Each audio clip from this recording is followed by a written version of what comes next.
Hello there, everybody. Welcome to Technique Tuesday. My name is Ali Board. I'm an artist, an author, and an educator, and I am broadcasting from an incredibly warm south of England in the UK right now. So my apologies already at the start of this live broadcast if you can hear fans and things going on, because it's taking me everything in my power to stay cool this morning. If you are in the UK, I hope you're staying cool as well. Now, what is Technique Tuesday? Technique Tuesday is my wonderful, lovely excuse to catch up with you all every month by doing a live broadcast on YouTube. Now, you might be watching me live on YouTube. You might be watching me on catch up on YouTube. You might equally be watching me on my Learning to Paint website. However it is that you're interacting with this broadcast, you are very welcome indeed. And I can already see, if you are watching live, that there's quite a few people in the virtual room this morning. Good morning to all of you. Lots of people chatting to each other, which is the thing that we strive for here on Technique Tuesday, isn't it?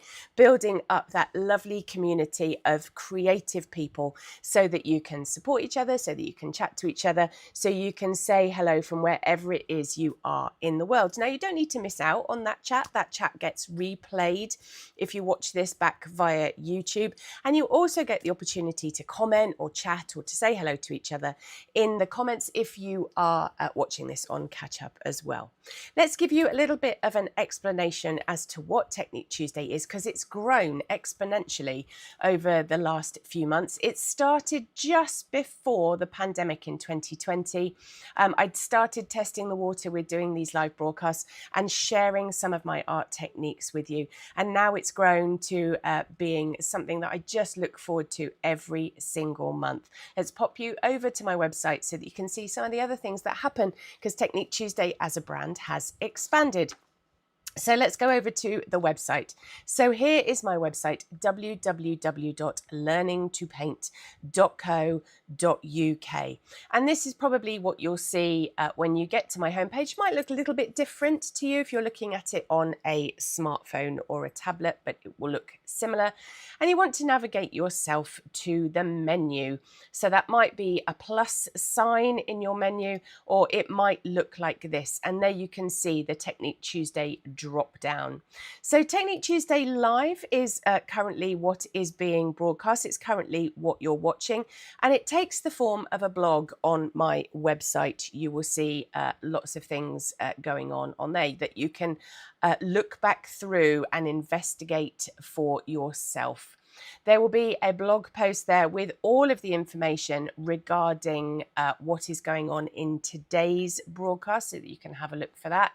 But Technique Tuesday is also a lot more than that. We have the tutorials which you can join in with. They're just about to come to the end for the summer, but I'm going to give you some more information at the end of this broadcast about how you can join up with them in the autumn term. Autumn in the UK. I know it's different because I know we've got friends in France and Australia and scattered all over the world. So I'm talking about autumn UK. Now, the one that we've got coming up is next week. So we've got silver birch trees in charcoal and pastel, because my theme of the month this month is graphite and charcoal. And you can join in with those. You don't have to join in live. You can still join in on catch up. In fact, an awful lot of people do. You sign up for it, you get sent all of the information straight to your inbox, and it gives you a little link which you can click on, and you can paint along with me, you can watch, you can keep that for as long as you keep the link.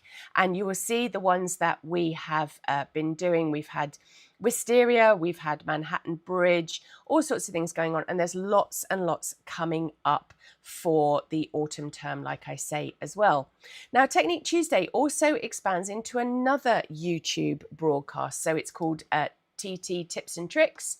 And the tips and tricks is where I share a full demonstration with you with some lovely relaxing music, which you can choose to listen to or turn off and listen to your own music.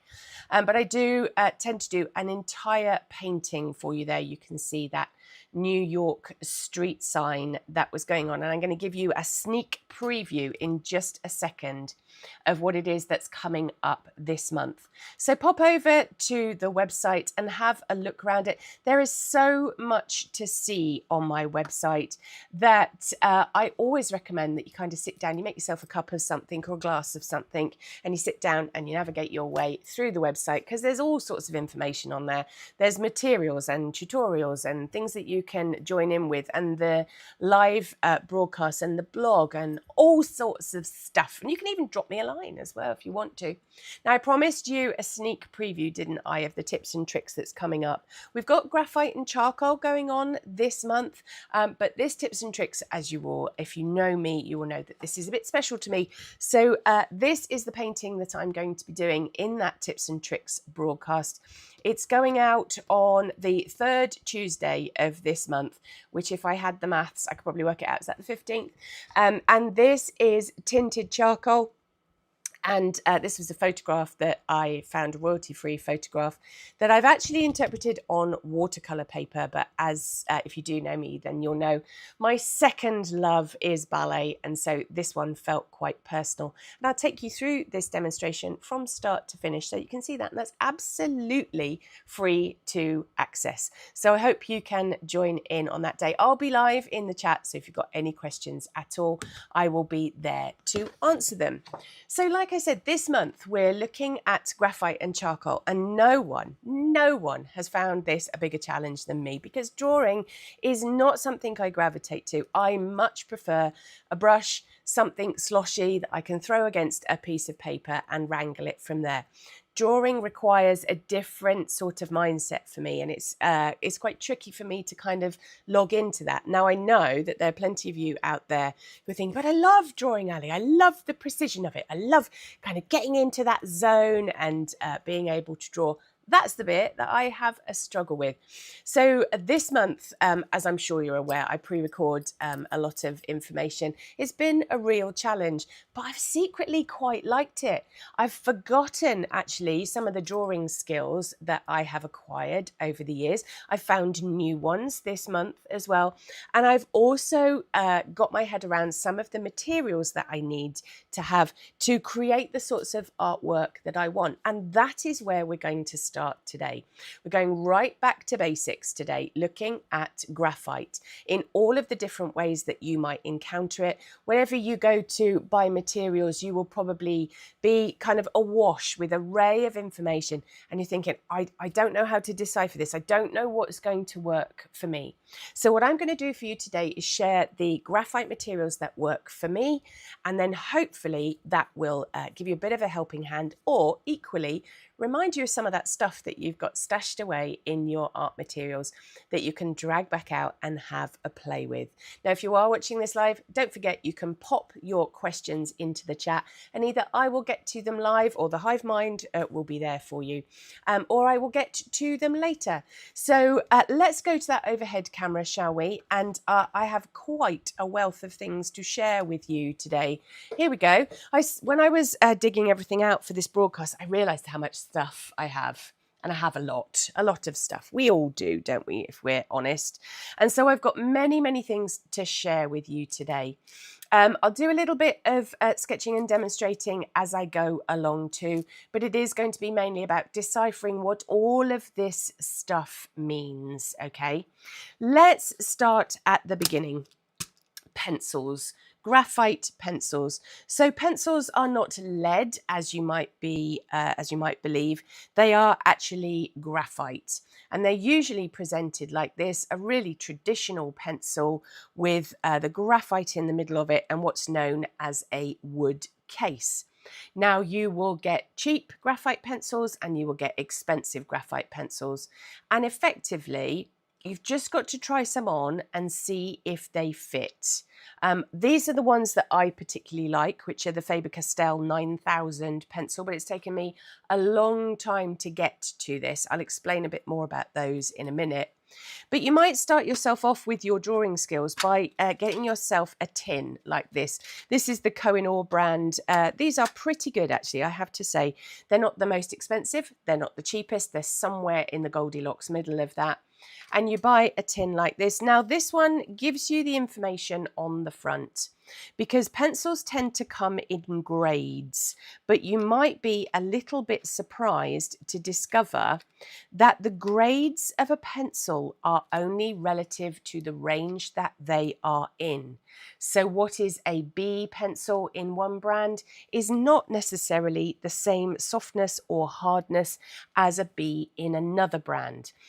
So it's not a universal thing. Now, this one says 8B to 2H.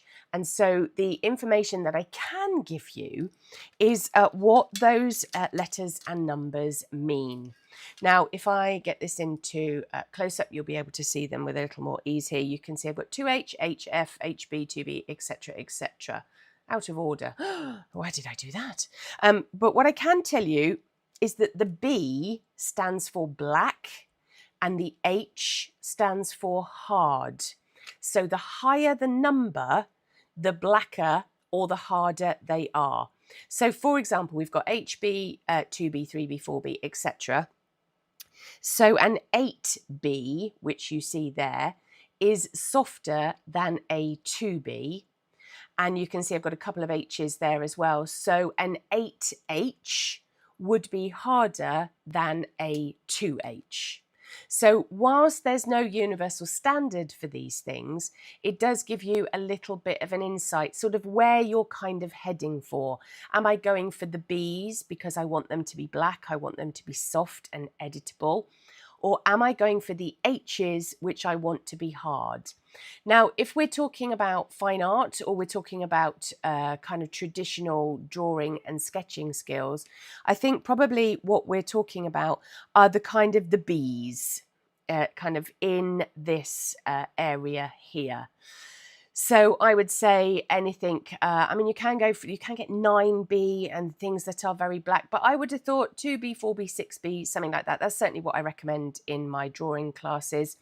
A 2H is quite useful for real precision, but I would say things like a 4H, 5H, 6H, they're more for architects, they're more for woodworkers, something where you want something very hard to either indent or make a fine line. So I hope that helps.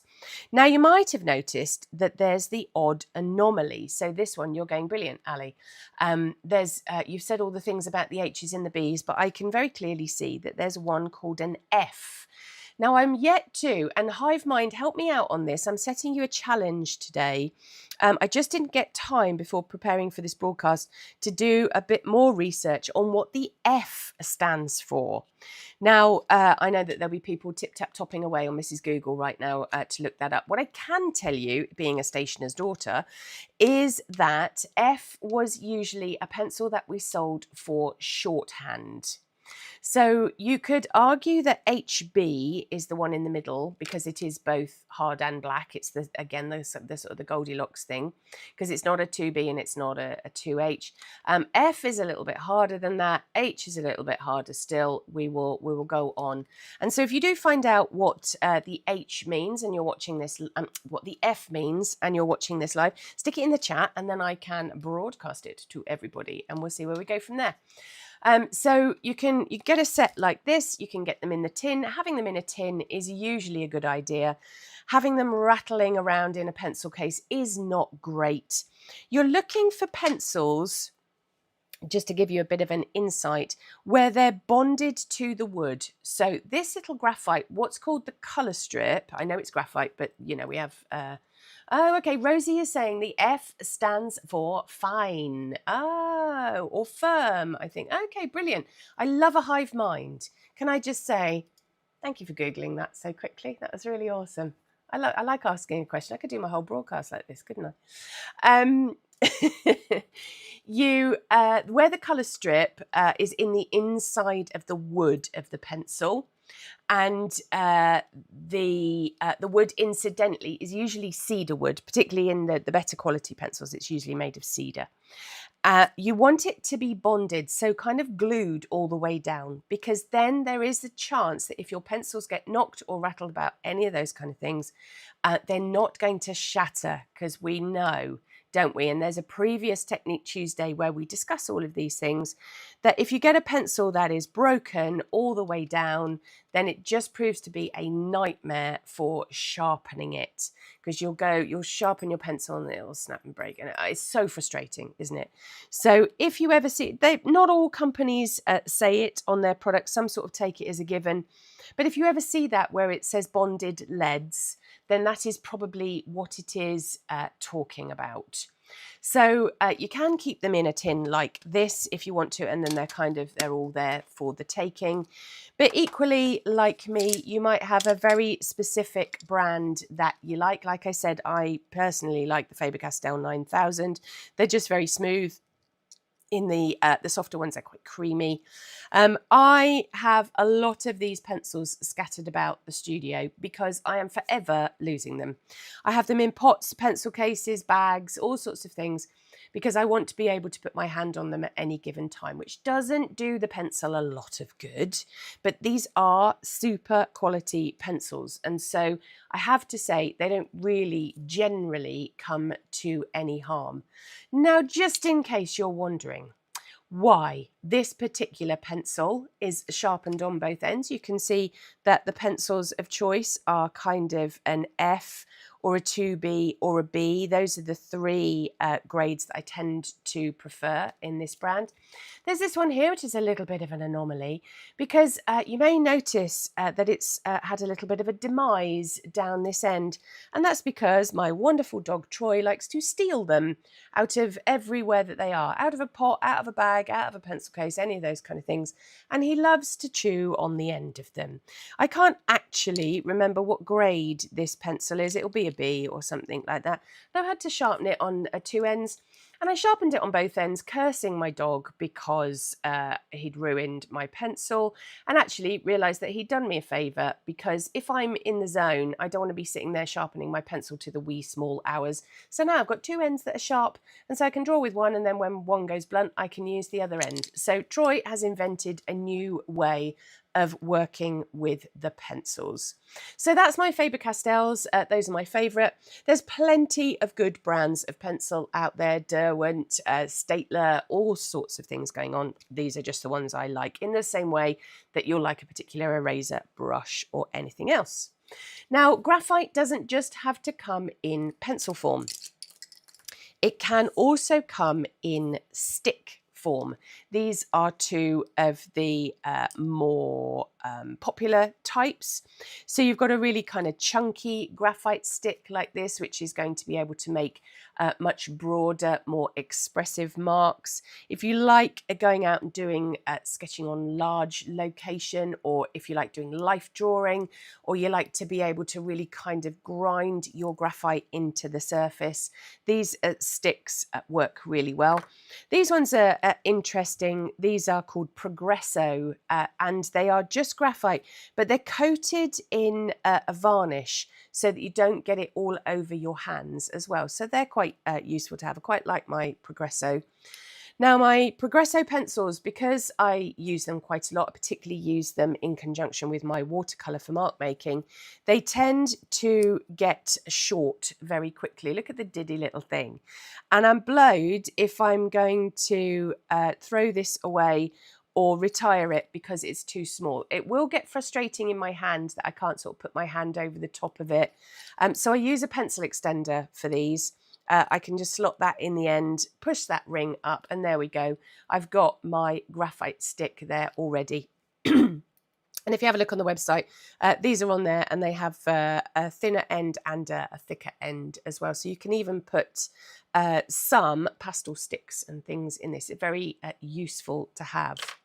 Now, graphite sticks, do you think this is a box of graphite? Graphite sticks also come in all sorts of other formats as well, square and, you know, kind of more refined. So if you like doing rubbings, or like I said, a bit of expressive drawing, such as life drawing, things like that, they are quite useful. And all of these, I haven't really touched on it because I've got so much to share with you today.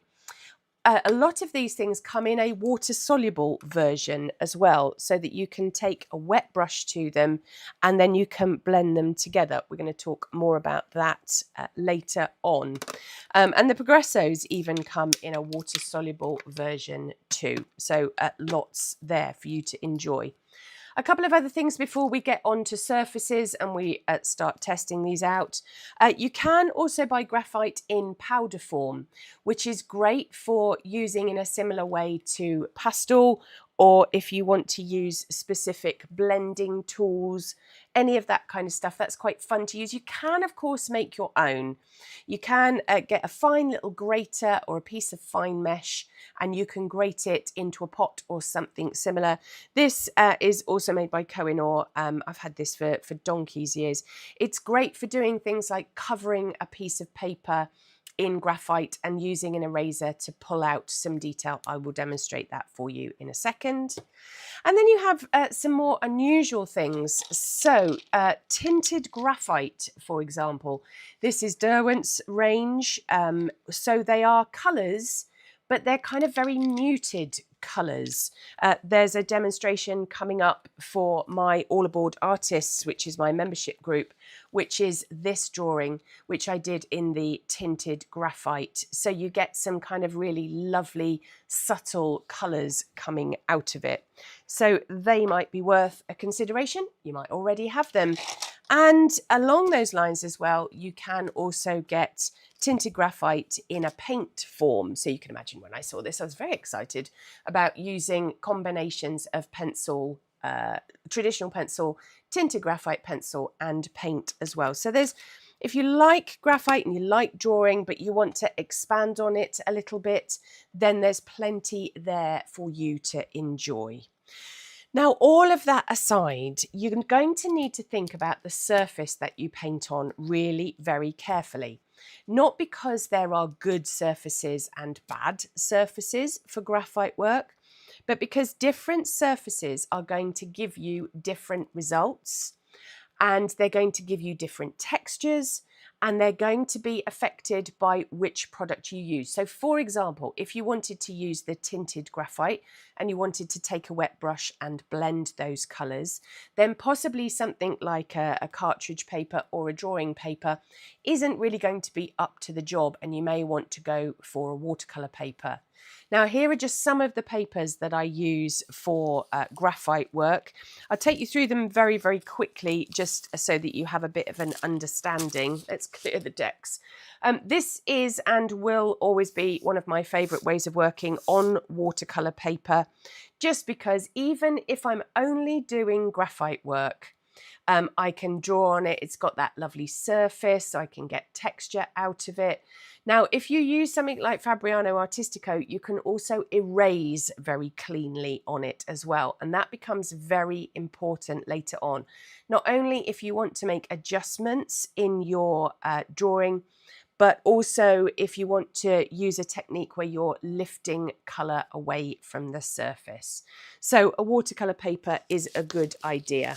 Now I've got not got enough room here.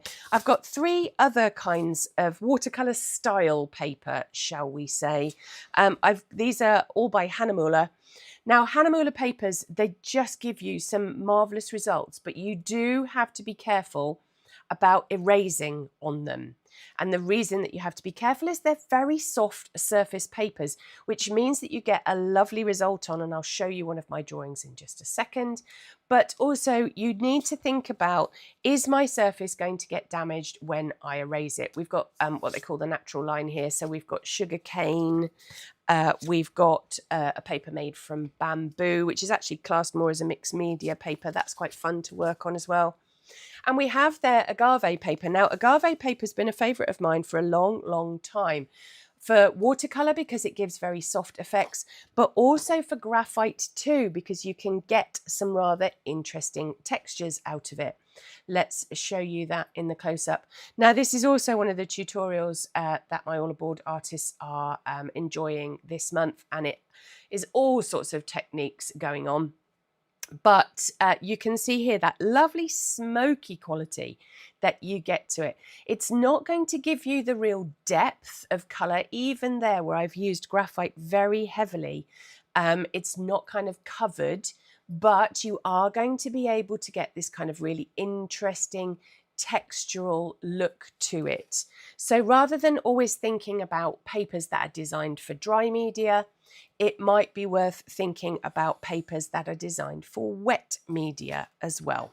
Let's stick those to one side and let's introduce some of those more traditional papers. So you might be thinking about a drawing paper, or what is sometimes known as a cartridge paper.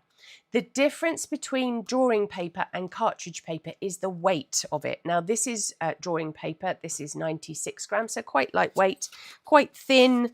You get a lot for your money with this, relatively smooth. Let's choose a nice 2B pencil. And let's have a little bit of a scribble on this so that you can see what I'm talking about. The graphite goes on. It feels very smooth under my fingers. I can get fine lines and detail out of it. I can also get kind of large shaded areas. If I use my graphite stick, my Progresso pencil, I can also get quite a depth of colour because there's no texture there to interfere with it. So this is a really good all-rounder. Cartridge paper tends to be 140 grams or higher. And the reason it's called cartridge paper as opposed to drawing is that it used to be used for wrapping gun cartridges. Now, you might also be looking to your pastel pencils for your graphite. They, after all, have some interesting textures to them. And I've got a couple for you here. Both of these you can find in my shop.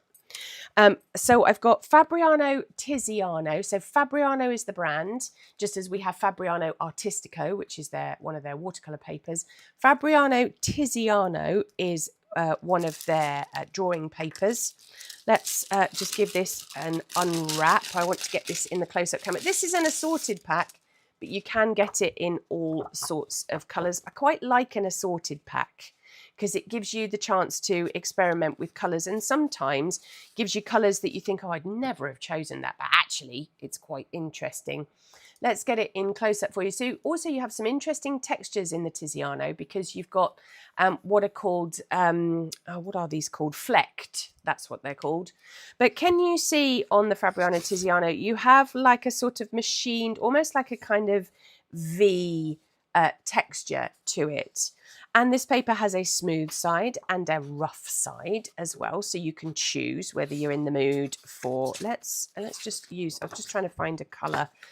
Let's show you both sides of this so that you can see what's going down. This is a sort of a soft peachy colour. Look, when I drag my graphite stick over the top, you can see it's sort of like a basket weavy kind of texture to it. So that might be interesting for whatever subject you're working on. Let's just pop it on the other side. Slightly finer texture on the other side too. So this is where papers can start to be really quite interesting because let's say, for example, you had a nature study and you just fancy doing it in graphite. Doing it on the green means that you've got a colour already down there to play around with. Now, one of my favourite papers for graphite work or for very light pastel work is this one, which is the Canson Miton. And one of the reasons that I love this paper is because it most definitely has two different textures to it. This is just an off-white. Let me get, again, this is an assorted pack. Let me get that into the close-up because you can see exactly what I mean. This, I have to think really good. So this is what we would call the back of the piece of paper. So quite an even, relatively natural looking texture to the back of that. I like Miton because I can load up my graphite quite heavily. I can get quite a depth of tone out of that. If I flip it to what we might call the right side and show you, this has got a rather delicious kind of honeycomb texture to it. And I love it because it looks quite natural. It's just a personal preference. It's just something that I like. This is, I also have a little bit of a love affair with this paper because this is one of the papers that I learnt to draw on.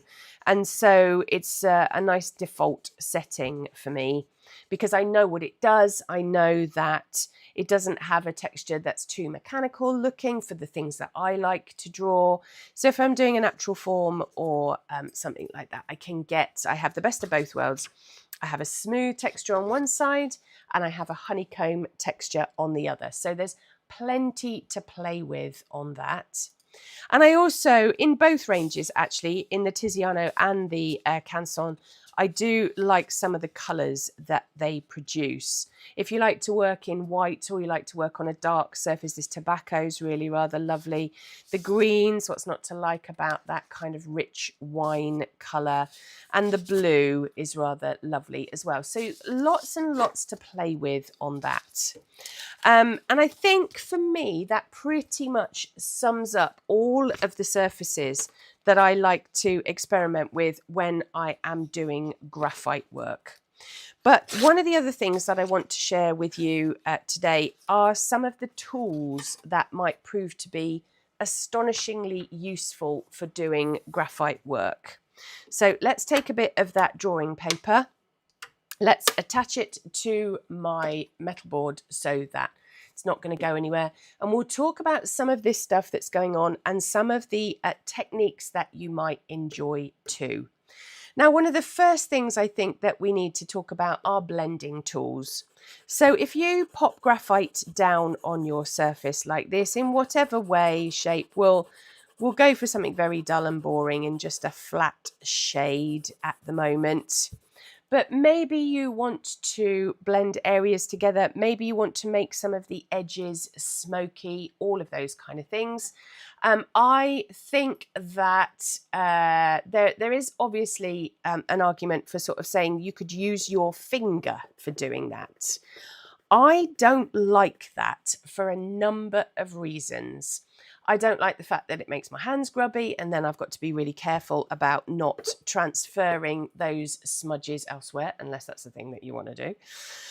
Also, I would argue that that sort of smudging technique doesn't really do your drawing justice. It doesn't really get rid of any of the lines that you put down. And I think personally, this is a personal aesthetic. You might really like it. I think that this looks kind of grubby, a little bit sort of dirty in its smudge. I think there are tools out there that will do a better job of it. One of the first is spectacularly simple, and it's one of these. It's a paper stump. Now, a paper stump is usually used in conjunction with a piece of sandpaper or a sandpaper block like this, where this is what you use to clean it. So you can rub it backwards and forwards on your sandpaper block and turn a paper stump into something a bit cleaner. If I use this to smudge together, can you see it doesn't have quite the grubby look? It's smudging it, it's doing a really good job of it. It's certainly more precise because you can get teeny tiny paper stumps. Let's get that in the close-up for you. And so you can really be smudging in quite a lot of detail. But if you look at the difference at the two, can you see where my lines end there? And then you just sort of have a grey area. Whereas over here, it's done a much better job of smudging and blending it together. Now, what's great about these is, unlike the use of my finger, what I can then do with the end of my paper stump that has got graphite on it, I can use that as a secondary tool. Now, this comes into play if you're using graphite powder. Let me just get my palette in the way. Now, this is a bit, if any of you use Brusho, you will understand my pain right now. This stuff goes everywhere. Look at that. Already deposited it onto my paper. Such a mucky pup. Should we use this stuff that's already down here? With graphite powder, sticking your finger in it, again, doesn't do it a world of good, if I'm honest. I think a blending tool like a paper stump or something similar does a better job. Look at that, got a lovely graphite deposit on there now, which I can then go and use for kind of more subtle areas.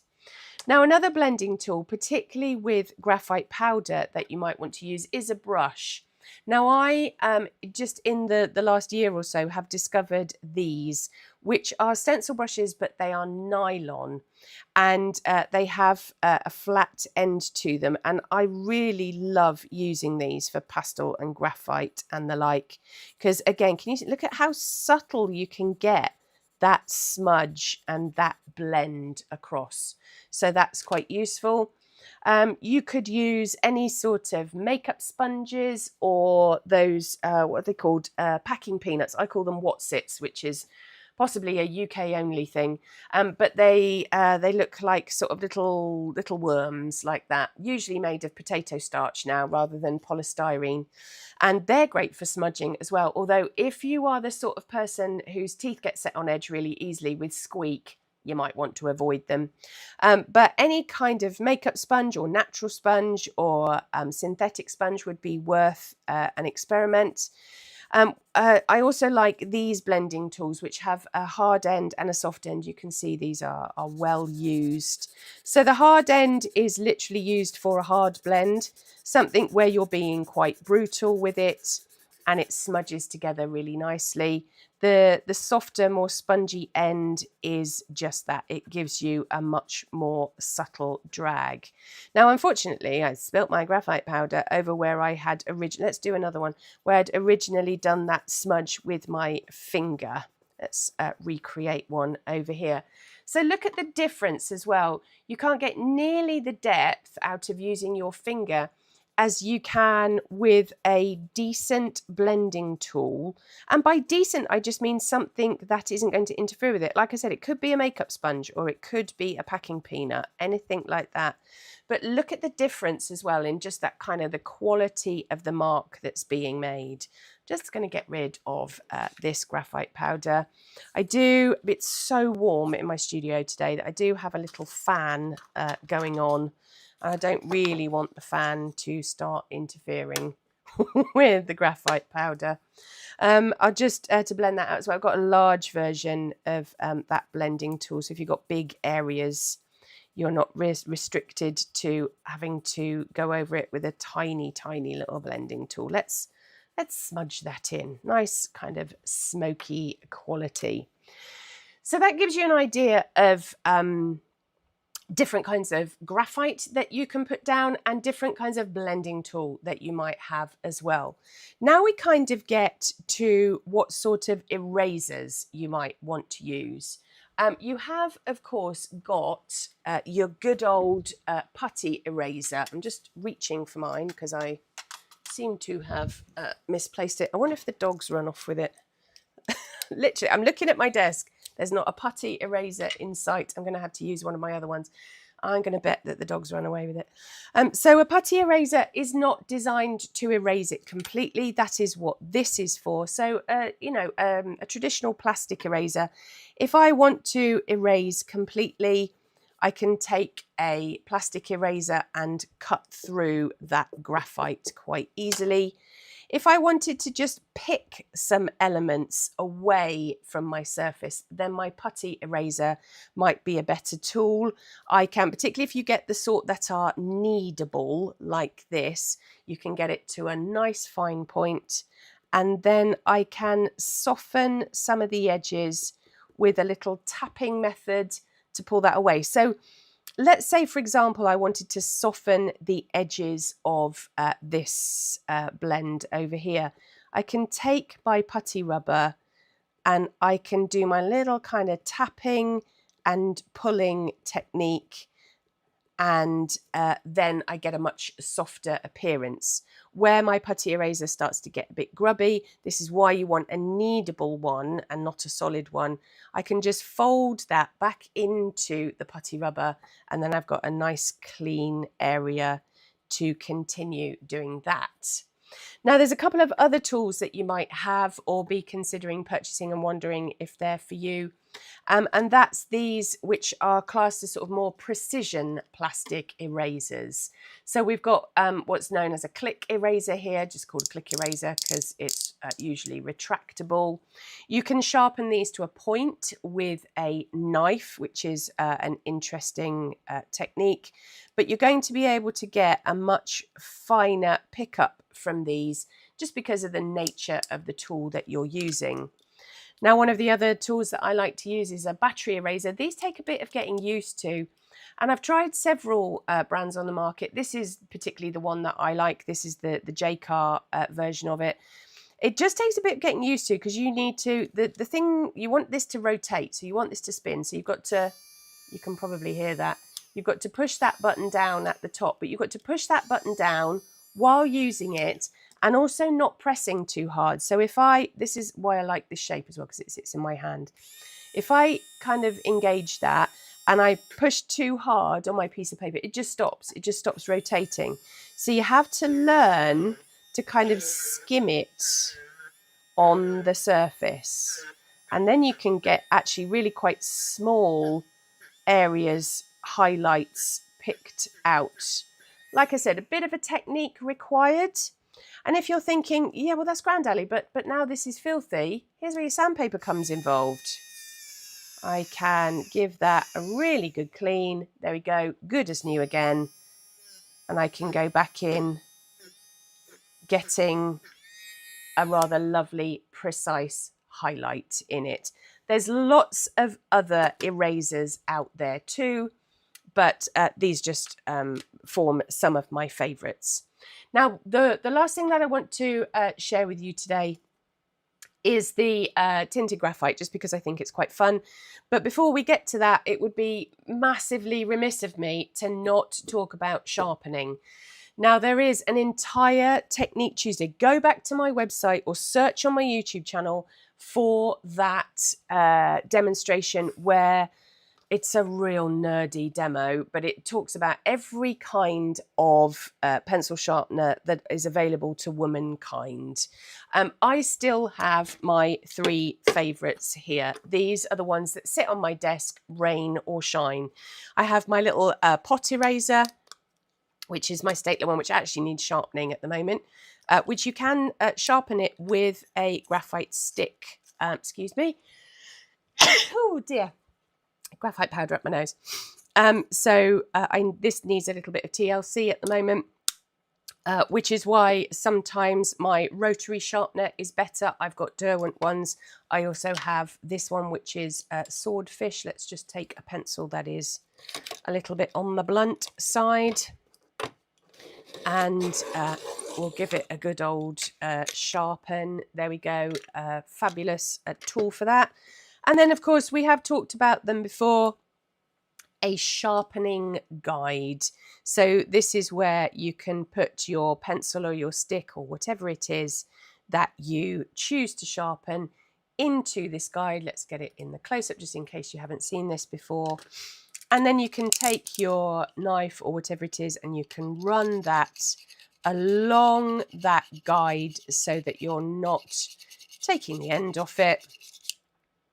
Let's just do each side, and then your fingers are out the way. You're not requiring any whittling skills, any of that kind of stuff.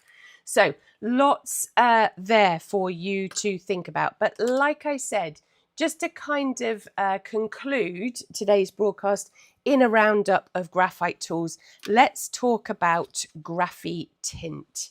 Now, this is a product that is particular to Derwent. I'm just trying to find myself a piece of paper.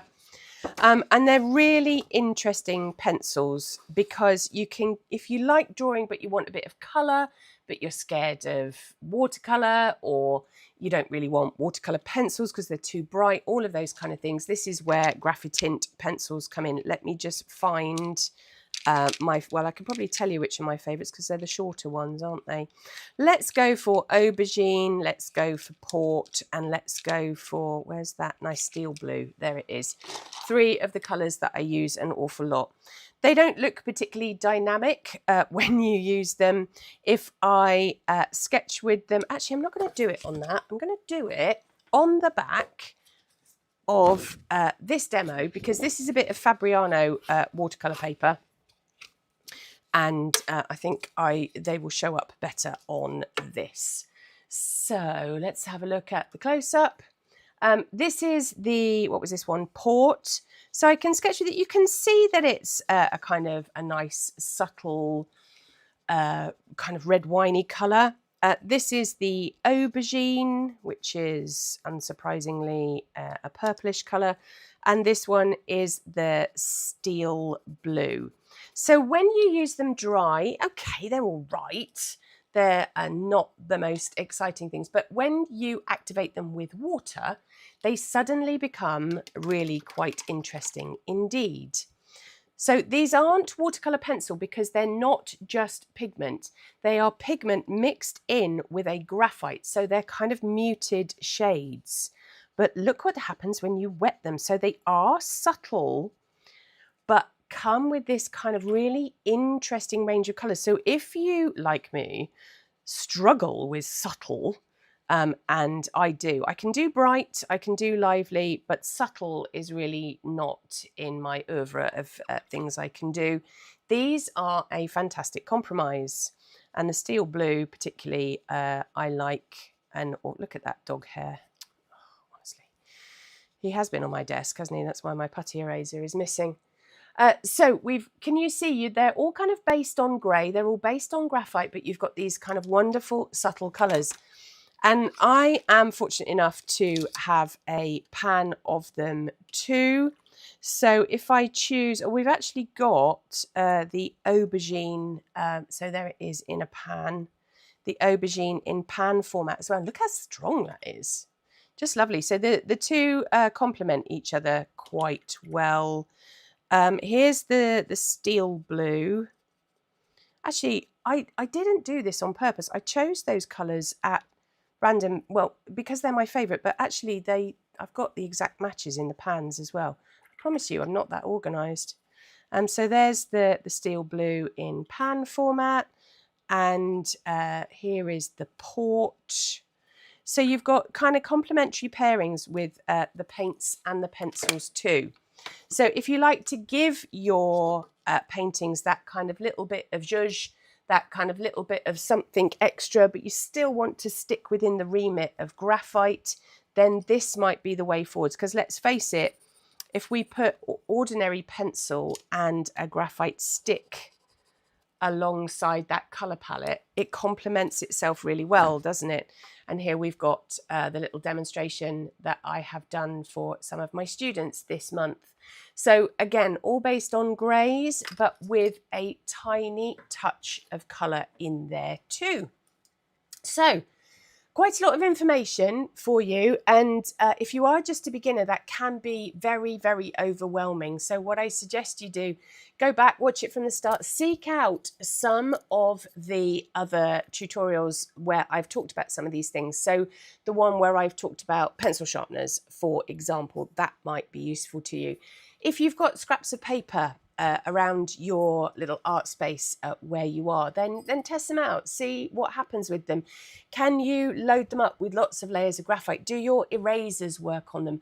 All of this stuff seems like it is just sort of throwaway information, but it can be astonishingly useful, because when you come to do a project, when you're going, yes, this is what I want to do, this is what I want to draw, you don't want to be strung up by the bad combination of materials that you do. So for example, if it was something where I knew I needed to do a lot of rubbing out, then I wouldn't be choosing a Hahnemuller paper, because I know that erasing on those papers is tricky. It disturbs the surface. However, if I'm trying to draw something, or I want to use my Graphite pencils where I want that really kind of soft, subtle edge to it, then I might have one of those watercolor papers or the agave paper or something like that, so that my paper's going to help me. It's the same with your choice of graphite pencils and graphite sticks as well. If you want really dark tones in it, avoid all the H's. If you want fine lines in it, apparently the F is the way to go. And you might not want to go with your B pencils. So lots of combinations of things there for you to think about. It is worth, as dull as it may sound, it is worth just stopping for 5 minutes before you start a project. I know that that trips up creativity. I get that. And I'm so not the person to do this. It's a whole do as I say, not as I do scenario. Just stop for 5 minutes and go, hang on a minute. What am I using? What's the best combination of materials? Have a look round, bit of paper, bit of a test. It saves you so much more heartache in the long run, I promise you. Now, lots of comments coming in on the live chat. Thank you for those. Looks like you've been helping each other out, helping me as well. And people saying that their lovely Fran is saying the graphite colours look interesting. Ali is saying, still not a real fan of drawing, but I do need to do more. I'm with you, exactly the same. I had sneakily forgotten. I did that dandelion and realised that actually if I choose subject matter that I really love, then I'm more likely to do the drawing. I'm not going to be doing still life because that's not something I enjoy. So have a think about all those things. Now, news. We know I know you like a bit of news. I'm looking over here because my notes are over here. There is no Technique Tuesday in August. If you're the sort of person that likes to tune in live, my apologies, just no Technique Tuesdays at all. No tutorials, tips or live broadcasts in August, just because I have all my university tuition going on. So we just stop it for that month to give me time to catch my breath and time to catch up. But it is coming back with a vengeance in September.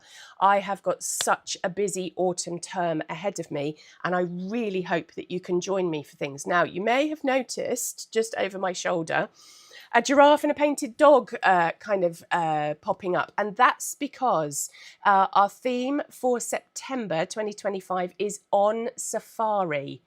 And we're going to be doing all sorts of things. We've got all kind of new courses, new classes, all things starting up in September, all of the news of which you will hear about very soon if you're on my newsletter. So Technique Tuesday in September is on the 2nd, and it's going to be coming from a very special location, which I will talk to you more about later, nearer the time. The tutorials will be bookable very soon. That is going to be, just going to point, it's counterintuitive there. The Technique Tuesday tutorial for September will be a giraffe on black watercolour paper, so I hope you can join me for that. Tips and tricks for September will be a springbok, something I've never painted before. So that'll be interesting. And then the rest of the month is peppered with all my favourite safari animals, whether that be part of the All Aboard Artist membership or a Saturday workshop. I've managed to squeeze a Saturday workshop in there too. And so I made a list of all the animals. So we've got leopards and vultures, painted dogs, secretary birds, all that kind of thing. So some really exciting stuff coming up. Bit of a preview there of some of the things that we're going to be tackling. I do hope that you can join me for that kind of stuff. Like I said, if you want to be the first to hear about it, do sign up for my newsletter, which you can find on the website. And don't forget to put my address, my email address, into your contacts. Otherwise, that newsletter is going to go into spam. Very frustrating. It's just the way email works. So Ali, A-L-I, at learningtopaint.co.uk, and then hopefully that newsletter will get delivered straight to your inbox, and then every week you'll be able to hear things that I've been working on, stuff that I've got coming up, and delightful free broadcasts like this one. If you have enjoyed today, please do pass on this information to as many people as are in your creative network. It just helps me to get the word out, because I've got huge news coming in 2026 and I would love for you to be the first to know about it. Now, if you're in the UK, stay cool. I'm going to go and sit in my freezer, I think, but it's been great to chat to you today. Take care, all of you, won't you? See you very soon. Bye.